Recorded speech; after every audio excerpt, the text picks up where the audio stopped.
Call to order the City Council meeting for the City of East Grand Forks for Tuesday, July 7th, 2020 is now 5 o'clock. Would City Clerk please call roll? Mayor Steve Gambit. Here. Council President Mark Olson. Here. Council Vice President Chad Grassel. Council Members Clarence Better. Here. Dale Helms. Here. Henry Appel. Here. Tim Johnson. Here. Mark Demers. Present.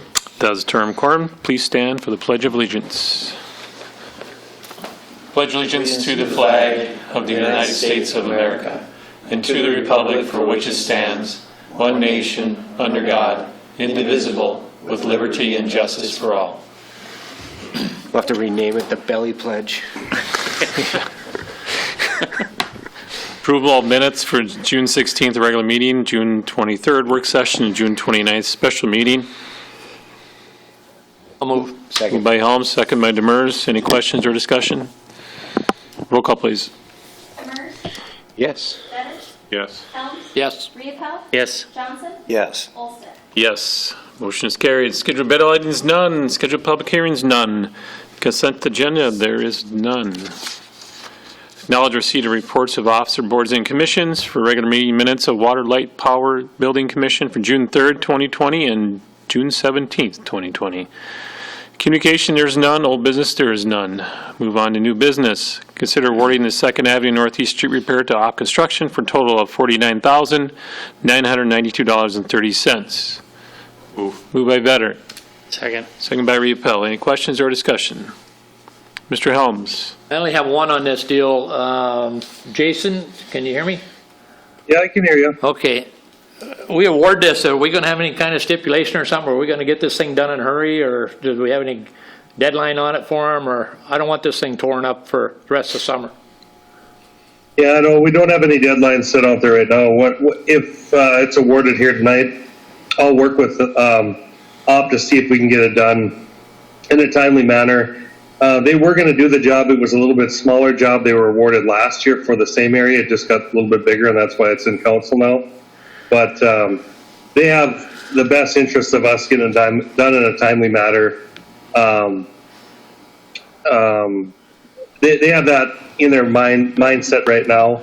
They're talking about doing half of it to still let 2 lanes of traffic through while they do it. And they will, once they get started, they will get going as fast as they can. The only issue now is they have just so much work that I don't know when their start date is going to be able to be, but I will find that out tomorrow. That's kind of exactly my point. I don't want it tore up and then them walk away and go do a bunch of other stuff and then have it torn up. Oh, no, they won't be walking. Once they get started on it, they're going to be there till it's done. They already have that in their mind right now that Okay. that it'll be done as fast as possible once they get going. Okay, thank you. Yep, you're welcome. Anybody else have anything? Not roll call, please. Demers. Yes. Better. Yes. Helms. Yes. Appel. Yes. Johnson. Yes. Olson. Yes. Motion is carried. Number 6, consider awarding the police department door access, holding cell, and fire alarm systems update to Electro Watchman for a total of $95,145.40. I'll move. Moved by Johnson. Second. Second by Demers. Any questions or discussion? Mr. Helms. Just one question. This is in the budget for this year to be done, is it? Well, that's a good question. It was items that were put in the budget presentation. Only $55,000 is actually budgeted because we didn't get what we felt was a accurate prediction or estimate for the jail portion of this. But speaking to Carla Anderson, the finance director, she stated that there is money available in the building fund because several projects that were originally scheduled for 2020 have now been moved to 2021. So there is money in the budget to cover this out of the building maintenance fund. Perfect. Thank you. Anybody else have anything at this time? Roll call, please. Demers.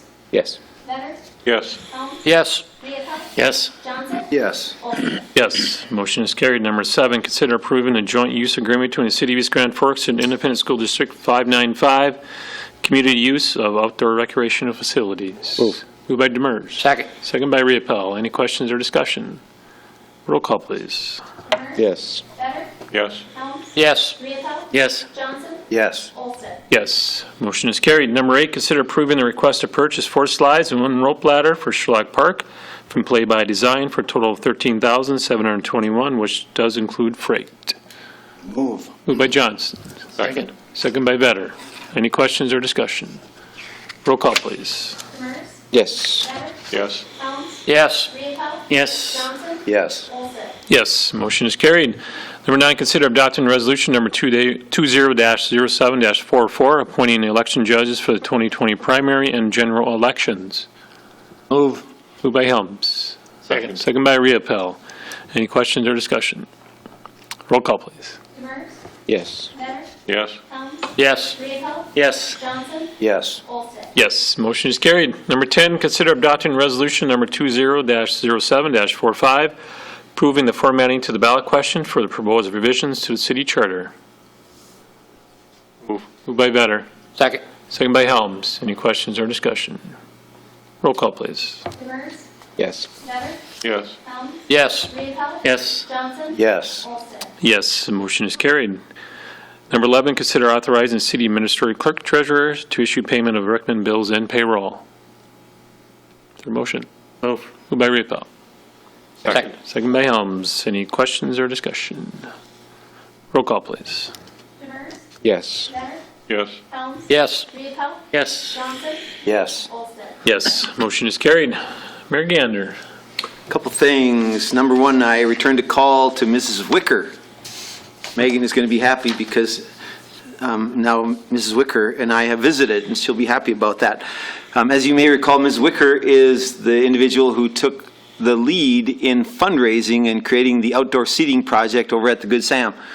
It was agreed by the administrator of the Good Samaritan that that would be a nice feature for them, but just wasn't in the budget in the foreseeable future. So Ms. Wicker, through community involvement, raised $69,000 by the end of last summer into fall to finish the project. A lot of it was done in kind, some of it was done with cash.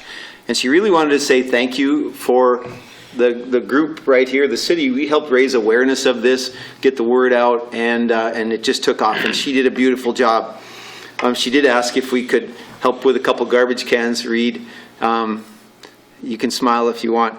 So still, that's maybe a finishing touch that she's looking for, and just finding the right one and the right funding source for a couple of garbage cans. And I'll tell you what, if right now in the COVID thing, if the best place to visit and catch up is out of doors where the wind blows and the sun shines and everybody say, I tell you what, it's almost like she could see the future to get this thing developed. It's like full of their residents all the time, and they use it for, now they're starting to have some visits from the community, up to half an hour. You can schedule visits with your loved ones and friends and family at the Good Sam. So if you want to schedule that, I believe they're doing it Tuesdays and Thursdays in the afternoon, and they're holding them outdoors, and the group from Maples would be held in this area that's been developed. So hats off to Ms. Wicker, her enthusiasm and her follow-through and hard work and arm twisting and everything else that she's had to do to get that thing done. Proud of her. And one more thing on COVID. As you know, economy is all over, and just life is reopening right now all across the U.S. and all across the world. With that reopening, I think we're seeing a little bit of an unexpected increase in cases of COVID. Florida has shot up in new cases to record numbers through this whole pandemic as they've reopened their economy. Texas, also record numbers, and in Houston they are right on the cusp of overrunning their ICU. So their intensive care units are at their capacity or very, very close to it. And so they're going to probably have to throttle back just a little bit in terms of their reopening. And we're seeing the same in California. Record numbers surge over the last 10 days or so. Now, am I saying the sky is falling? No way. We knew this would happen. You get people back in close proximity to one another. It's going to happen. And this is to my friend, Mr. Vetter. I don't like wearing a mask, and I don't like being told what to do. I really don't. But if that's what we have to do to have the freedom that we want, so this is really across all of Minnesota, North Dakota, whoever is hearing this, once again, the sky is not falling, but if we want to have the freedom to get back into life, to get back into dining at a restaurant, get back into some movie theaters and other kind of gatherings that we want to have, maybe some sporting events with spectators, to take these precautions is going to be a big deal. I think Governor Walz is pondering a requirement for wearing a mask in public. It seems like a pain to me, but if it happens, we'll work with it, and I believe it would be effective. But maybe before that happens, we can all really consider our role in minimizing, mitigating the spread of this thing. Better to do it of our own free will. I don't like being told what to do any more than anybody else does. And so when you know what's right with the hand washing, the wiping of surfaces, the wearing a mask and protecting people that are vulnerable, doing all the things that we know, it's so easy to let up. We get bored of it. So even though the threat is doing this, our boredom is also doing this, and we're like, I'm so over this. Well, we can't be over it yet because we're not over it yet. And so my challenge is, have the stamina. We don't just go to like mile 20 of a marathon and say, yeah, I'm kind of bored. I don't think I'll finish. Let's finish strong. Let's match our effort to the threat that there is and finish strong, which, by the way, is probably another 12 to 18 months, plus or minus. And we'll hear more. I'm sure Governor Walz will come with, all these other states are a test case for us, for the state of Minnesota. And the way the virus behaves there will be subtly different from here and everywhere else. But we're learning lessons about this virus, and the lessons that we're learning are to say it fires back if you let it. If you create the right environment of close proximity of people and doing certain activities, it's not dead yet. It comes charging back, and we just have to be smarter than it is. Thanks. Thank you, sir. Mr. Vetter. I don't have anything, thank you. Mr. Helms. I have a couple things. Jason, again, if you may, if you're still there. I talked to you once before about this, and it's not even in my ward, but that spot up there on Fifth Avenue Northeast by Century Properties, that's been that way for quite a while now. Can we get that fixed? Can we fix it and bill them or get them to fix it somehow or something? I can talk to them. I talked to them earlier. They were going to have somebody take care of it, but I can talk with them and see what their time frame is on there. Okay, if you would, please, I'd appreciate it. And then And then the other thing is, and this is not my ward either, but I got the phone call with all the heavy rain we had out there in Industrial Park. I'm here to ask right now that we do everything possible to back Jason and give him the tools, whatever he needs to get that problem figured out there. Every street in that Industrial Park was flooded, every one. Their workers couldn't get to work. They called me up, and the only reason they called me because they know me, but they called me up and their workers couldn't get there. I mean, it was bad. I don't know if any of you seen it or not, but every street, if the EDA come to me and said, hey, I have a lot in the Industrial Park, I'd look at them and say, no way, not knowing what I know out there. I'd go to Grand Forks and do it first. So we need to back Jason as everything we can to try and get that problem solved. Because it's not just once, it's like 2 or 3 times a year it seems like it's happening out there now. So if we can do whatever we got to do to try and help him get that done, I'd like to see it happen. So, okay, thank you. Briaville. I'm not picking on Jason either, but give me a call. I called you, left a message. I think you got it, didn't you? No, I didn't. What did you call, my cell phone or my office? Office. No, I never got it. Yeah, I called him today too and he never called me back. Okay. I'll call you later. Maybe it's an issue with the phones. I'm sitting in here now and I don't have any messages. So, Okay. So, okay. Mr. Johnson. I have nothing. Mr. DeBurs. I don't know, I guess I missed a meeting or two back, so I apologize if it was already covered, but I know at EDA today you guys were discussing the money that's coming from the state and coming up with potential uses for it. I'm wondering if have we had a discussion at the council level, or has that only been, I know Carla, you kind of talked about it at EDA today. Just wondering if we've talked about possible uses of it at the city level. I know they're brainstorming at EDA. I don't know if you guys have any additional information on it, or Carla wants to speak to it, or if we've already talked about it. I don't know. We have not. I'm not. Either David, I can talk. Can you hear me? Yes. Okay, and the reason it came up at the EDA meeting is just that timing, but this is the same dollar amount the governor, the legislature were going to give out. They couldn't decide on it. So the governor has... Oh, we lost you, Carla. Yeah, her computer sometimes doesn't work. As Carla was saying, if I may, as Carla was saying, this is the money that the governor has released after the legislature did not come to a decision. EDA meets once a month. The council meets more times a month. We're brainstorming at this point. We're still looking for direction on how the dollars can be used. We do know that it has to be used for COVID-related activities, and the activities will include city expenses that are related that were caused by the COVID, and then there will be, we anticipate some money left over that can be used to assist businesses and individuals who were affected by COVID.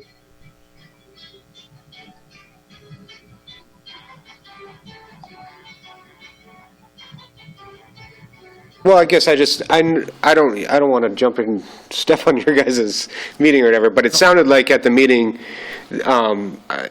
correct me by sign language or something, Carla, if I'm wrong, but from what Carla was saying, there was something on the magnitude of $660,000 of total funds available to the city. I think she had mentioned something about 150,000 in that the city is probably, but 150,000 that the city may have already reserved for expenditures and potential expenditures, leaving about $500,000 in available funds. And Paul or David or whatever, I have no idea what I'm talking. I just overheard this, so I don't want to put out any misinformation. But about $500,000 of funds that are available to the city, to the EDA, to assist businesses, groups, individuals, the city, ways that we can use it for COVID-related expenditures.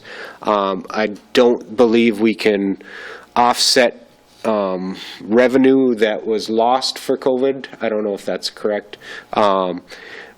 Like I said, I just want to start thinking of things. I know you had said we don't want to spend it if we don't have to, but there's lots of expense that is going to be missed, I think, unless we put our heads to it and say, hey, there's $500,000 here that if we don't spend it, I believe it goes to the county Then to the and then to the state and then back to the feds. So it's it sounds like it's not very long from now, but November is right around the corner.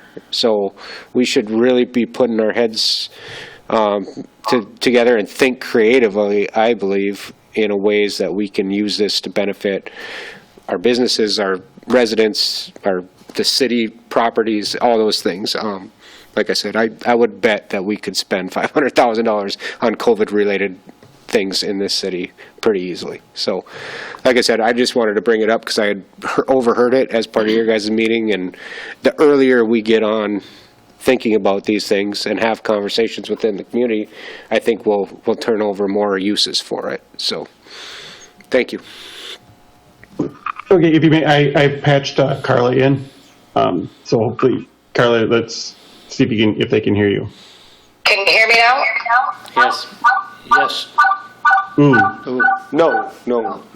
I'm not sure if that's going to work. Here, try it one. Okay, is it? Mr. Gordy or Mr. Murphy, do you think when would be the best time to bring this to a work session? I mean, do you guys want to walk through some items first and you and Carla work on calculations and then bring forth, and then, or what do you think the best time frame would be? To give us some parameters that should be out in the next week or two. Who's giving the parameters? I think the Take the state. state. Did everybody get that? No. No. Okay. I was trying to patch Carla in through the cell phone here, but she said that the league is supposed to be giving us some parameters on that within the next, would you say, week and a half, something like that? Yeah. So I think what Carla was saying is that if we could bring that to the work session probably after we get those parameters. Yep. So we'll look at it at an upcoming work session here once we get that guidance from the league. I would say at least we could probably spend $1,500 on a new setup for Carla so that we can do that, and that would be a COVID-related response. Mr. Helms, you have something on that? She is getting a new computer. Yeah, Mr. Demers, that's what, exactly what we talked about today was, Carla had mentioned that there would be roughly about 500,000 there, and that she just brought it to the EDA to start brainstorming on things we could use it on, but it definitely has to be COVID-related, and that's exactly right. Whatever we don't use goes back to the county, and what they don't use goes back to the state, but as I told them, just because we have it doesn't mean we have to spend it. We have to do it smartly. So that's what we need to do, is to put our heads together and come up with a good plan. Mayor? I guarantee the dollar amount will be higher than that in terms of the effect that COVID's had in our community. So really, it's just a matter of putting it to the highest priorities. And I love that you started it and the staff will continue it. And by the time we get it, there'll be some clarity, and then we get to decide priority-wise, what's the higher priority and rank them and whatnot. So I think we're in a good place right now. Well, and I guess I don't know, like I said, once we hear what the direction from the state is, and I don't know what other pots of money are out there, but one thing that has been and is going to be further affected, I'm sure, this fall will be school. And I don't know if we can partner with the school on some of these things. $500,000 for laptops or something like that could go a long way to engaging kids around the community. I don't know. Like I said, I don't know if that's a usable thing or what, but I mean, this is like you said. I think we're gonna underestimate this for a long time before we really figure out what this is. So like you said, yeah, we don't want to overspend it, and we don't want to just use it because I don't think anybody does, but I would say that we're going to underestimate how much we're going to spend. And as Carla said, in another couple of weeks, we'll know more about what can be used for, so. Anything else, Mr. Demers? No, thank you very much. Okay. Mr. Murphy, you have anything tonight? I have nothing tonight. Mr. Gallstead?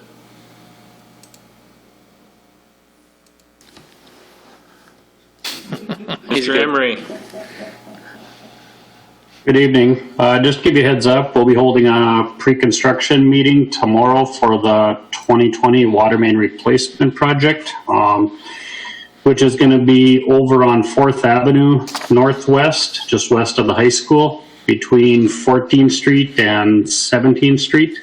Don't have a date yet of exactly when they're going to start, but I'm hoping in the next week or two. So just wanted to give you a heads up that you'll probably be seeing some construction activity over in that area relatively soon. So that is all I have, unless you have any questions. Thank you, sir. Anything from the department heads tonight?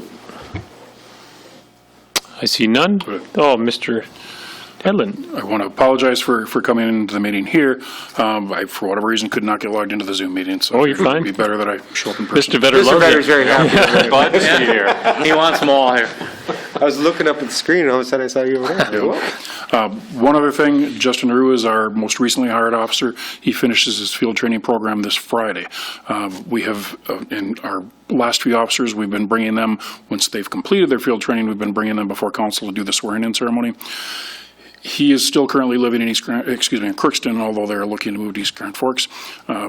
His next day that he would work on a council meeting is not until the end of the month, and that just seems like a long time to wait to swear him in.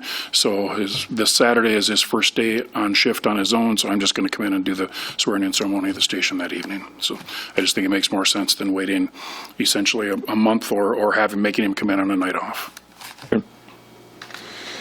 Thank you, sir. This Saturday? This Saturday, their shift starts at 5:30, so we'll probably do it right at 5:30. Let me know if you want me there. You're welcome to come if you'd like. So stay off the streets, is that what you're telling us? Can you let the mayor test one of the cells, please? Forget the keys. See what we can do. We'll give him a tour. Anything else from the department heads? See none, entertain a motion to adjourn. Moved by Helms. Second. Second by Riepel. All in favor, say aye. Aye. Opposed, same sign. Motion is carried, means adjourned. Lose that key.